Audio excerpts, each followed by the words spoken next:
நம்ம ஆரோக்கியமான உணவோட தான் நாளை ஆரம்பிக்கிறோம். ஆனா 4 மணிக்கு பசிக்கும் போது அங்கதான் விஷயம் மோசமாகுது. ஏன்னா அங்கதான் நம்ம எல்லாத்தையும் விட்டுட்டு ஆரோக்கியம் இல்லாத உணவை சாப்பிட்டுறோம். சோ இன்னைக்கு அந்த பசியை தீர்க்க நம்ம இன்னைக்கு செய்ய போறது வறுத்த வேர்க்கடலை சாட். வறுத்த வேர்க்கடலை சாட் செய்ய நான் இங்க ஒரு 1.5 கப்புக்கு பச்சை வேர்க்கடலைய எடுத்திருக்கேன். இப்ப இன்னும் ஆரோக்கியமானதா மாத்த நான் இங்க ஒரு கப்புக்கு மக்கானா எடுத்திருக்கேன். இப்ப இந்த வேர்க்கடலை அப்புறம் மக்கானா ரெண்டையுமே நம்ம லேசா வறுத்துக்கலாம். முதல்ல நம்ம வேர்க்கடலைய எண்ணெய் இல்லாம வறுத்துக்கலாம். இப்போ வேர்க்கடலைய வறுக்க மிதமான தீயில 8-10 நிமிஷம் ஆகும். இப்போ உங்களுக்கு தெரியுதா, சில இடங்கள்ல வேர்க்கடலையோட தோல் திறந்திருக்கு. அதோட மேல லேசா கரும்புள்ளி வர ஆரம்பிச்சிருக்கு.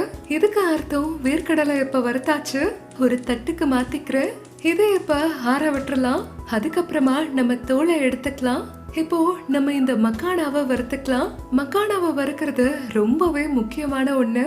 ஏன்னா அதுல ஈரப்பதம் அதிகமாவே இருக்கும். இப்ப இந்த மக்கானாவை வறுத்து இது லேசான பிங்க் கலருக்கும் வந்திருக்கு. இப்ப நான் இந்த மக்கானாவை காரமான ஒண்ணா மாத்திக்கிறேன். நான் இப்ப அதே பேன்ல கொஞ்சமா எண்ணெயை எடுத்திருக்கேன். நீங்க இத நெய்ல கூட செய்யலாம்.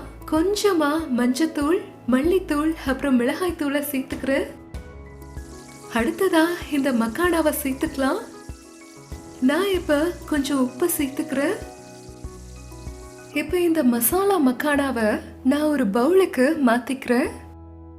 இப்ப நம்ம வேர்க்கடலையில மசாலாவை சேர்க்கலாம்.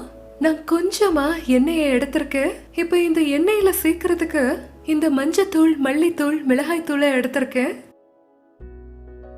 இப்ப உப்பு சேர்த்துக்கலாம். நான் வேர்க்கடலைய இதுல போட்டுக்கிறேன். இதோட தோலை நான் எடுத்துட்டேன். இங்க பாருங்க, இப்ப வேர்க்கடலையும் மசாலாவோட நல்லா கலங்கி இருக்கு. நான் வேர்க்கடலையையும் ஒரு பவுல்ல எடுத்துக்கிறேன். இங்க பாருங்க, இப்ப வேர்க்கடலை அப்புறம் மக்கானா ரெண்டையும் வறுத்தாச்சு. அப்புறம் மசாலா பொருட்களும் தயாரா இருக்கு.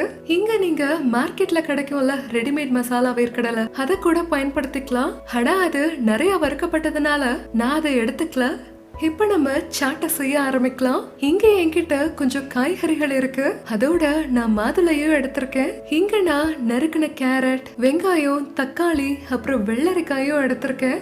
உங்களுக்கு வேணும்னா நீங்க முட்டைக்கோஸ் இல்லாட்டி பச்சை பட்டாணியையும் எடுத்துக்கலாம். உங்க விருப்பத்துக்கு ஏத்த மாதிரி நீங்க இதோட அளவை பார்த்து சரி பண்ணிக்கலாம். அடுத்ததா நான் கொத்தமல்லி இலைகள் எடுத்திருக்கேன். கூடவே ஃப்ரெஷ்ஷான தேங்காய் அப்புறம் பச்சை மிளகாயும் சேர்த்துக்கிறேன். இப்ப இந்த காய்கறிகள்ல நான் கொஞ்சம் சாட் மசாலாவை சேர்த்துக்கிறேன். இதுல கொஞ்சம் எலுமிச்சை சாறை சேர்த்துக்கலாம். இந்த மாதிரி இப்ப இதுல மசாலா மக்கானாவை நான் சேர்த்துக்கிறேன். அடுத்ததா மசாலா வேர்க்கடலைய சேர்த்துக்கலாம். இப்ப கடைசியா ஒரு தடவை நம்ம இத நல்லா கலக்கிக்கலாம்.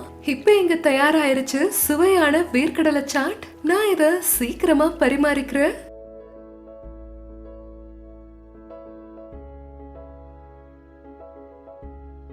இப்ப இங்க தயாராயிருச்சு முற்றிலும் சுவையான வறுத்த வேர்க்கடலை சாட்.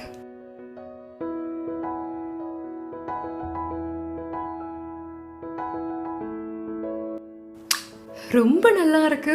No words.